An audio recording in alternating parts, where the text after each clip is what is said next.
जनतेच्या न्याय हक्कासाठी प्रजासत्ताक न्यूज सदैव आपल्यासोबत।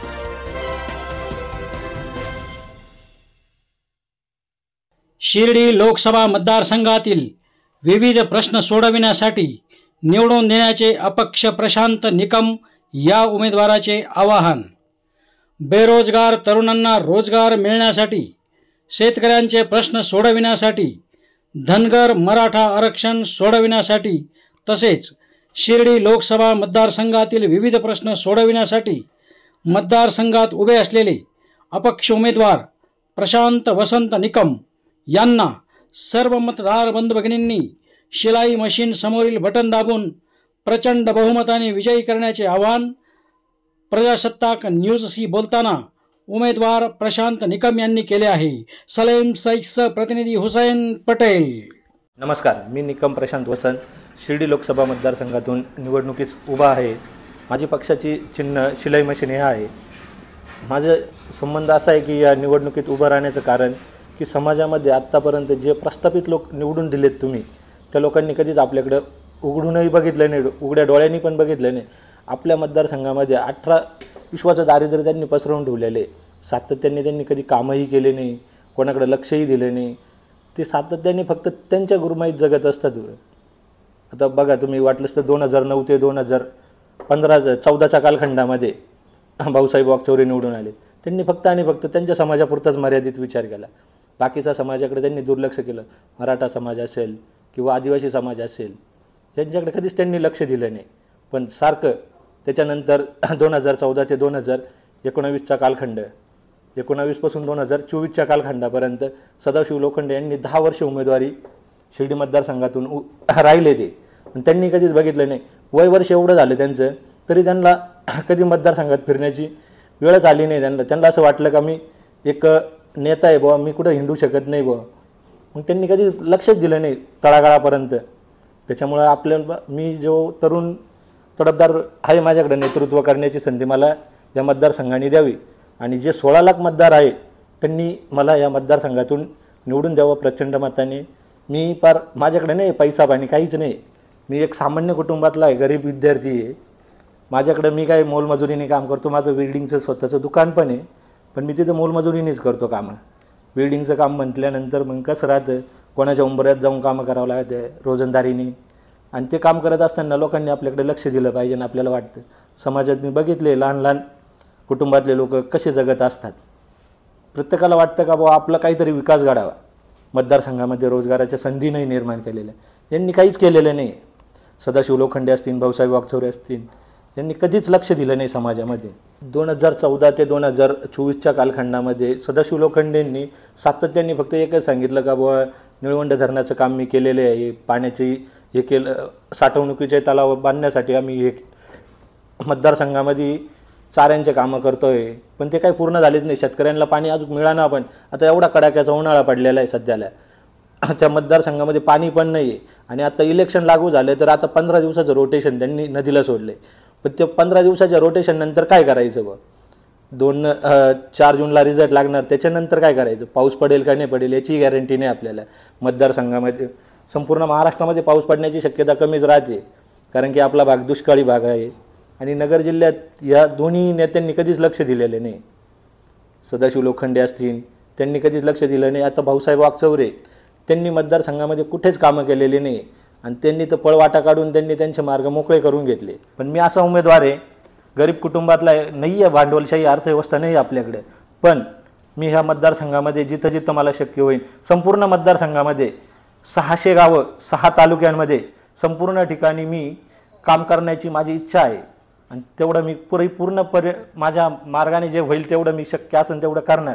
तुम्ही फक्त एकदा मला संधी देऊन बघा।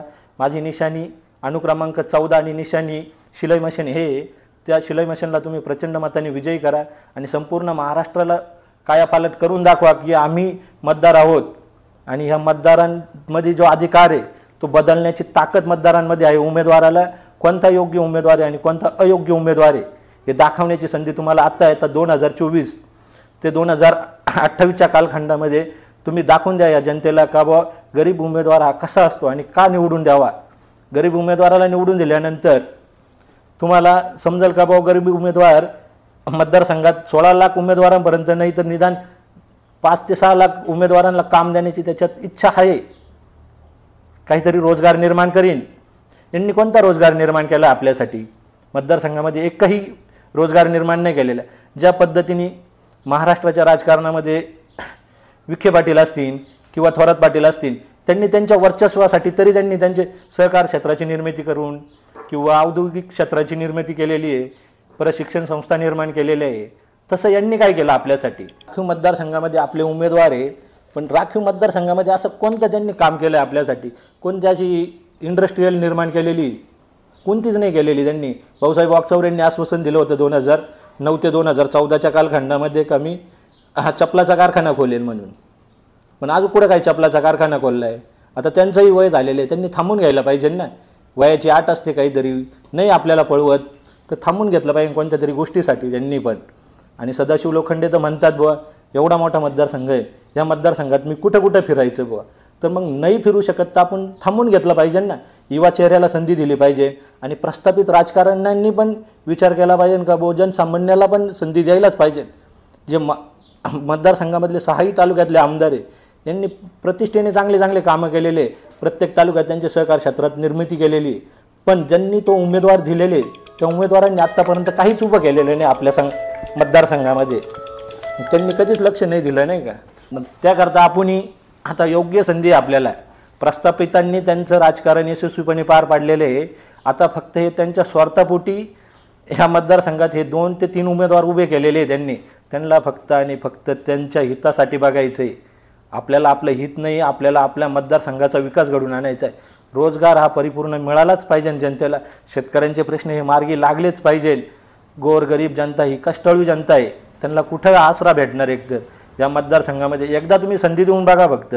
शिलाई मशीन या चिन्हाला प्रचंड बहुमताने विजय करा आणि महाराष्ट्राच्या राजकारणातला हा सगळ्यात मोठा बदल असेल आणि तोच बदल हा भारतात देखील व्हायला पाहिजे.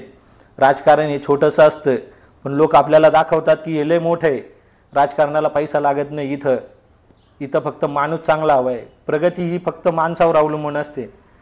तुम्ही एकदा संधी देऊन बघा. या गोरगरीब जनतेतला माणूस आहे, 18 विश्वाचं दारिद्र्य आहे. घरी मम्मी रोज शेळ्यांचं हे करत असते, शेळ्या वळते उन्हात आणामध्ये. आम्ही गरीब आहे, 2 बहिणी आहे, त्या जातात एखाद्या कंपनीमध्ये कामाला रोजाने आणि मी ही स्वतःची रोजंदारी हातावरच भरत असतो.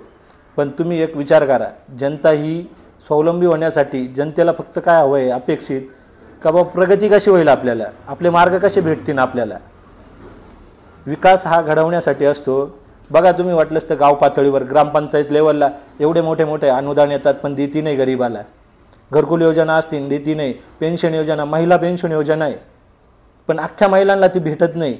महाराष्ट्रातल्या जेवढ्याही महिला असतील विधवा पेन्शन योजना चालू केली. प्रचंड असे गरीब लोक आहे, त्यांना दारिद्र्य रेषेखालचे कुपन आहे, पण सातत्याने त्या दारिद्र्य रेषा कुपनाखालचेच लोकांना त्यांनी धरून ठेवलेले. पण ते अभ्यासही करते नाही, त्यांनी समित्या नेमती नाही आहे. समित्या नेमल्या तर यांच्यात वर्चस्वाखालच्या समित्या असतात. त्या समित्यांचा अहवाल हे यांच्यापुरताच मर्यादित होतात. महाराष्ट्राचं राजकारण हे पूर्णतः ढवळून निघालेले. ज्या पद्धतीने मी ग्रामपंचायत घुलेवाडीचं राजकारण बघितलं 2022 कालखंडाच्या आधीचं, 2017 ते 2022च्या कालखंडामध्ये, तेच राजकारण महाराष्ट्राच्या राजकारणात घडताना बघितलं. ज्या पद्धतीने इकडं पळापळ तिकडं पळापळ, यांनी एवढा पैसा घेतला त्यांनी तेवढा पैसा घेतला. तो पैसा गेला आपला जनतेचा होता. यांनी काय केलं? कोणते विकासाचे? रस्ते तर सातत्याने होतच राहणार आहे. रस्ते हे कायद्याने ते आपल्याला दिलेलेच आहे आणि ते करावंच लागतात. पण हे रस्ते सोडता कोणते कामं केले? मतदारसंघातल्या लोकांना कोणत्या रस्त्यांचा फायदा झालेला आहे? शिर्डी मतदारसंघातून काहीच केलेला नाही विकास, काहीच नाही. काडी मात्र विकास नाही यांचा. एक वेळा ह्या युवकाला संधी द्या, नक्कीच मी ह्या संधीचं सोनं करून दाखवेन. आपल्या परिसरातील ताज्या घडामोडी पाहण्यासाठी आजच प्रजासत्ताक न्यूज 24ला सबस्क्राईब करा आणि रहा अपडेट. तसेच लाईक अँड शेअर करायला विसरू नका. प्रजासत्ताक न्यूज सदैव आपल्यासोबत.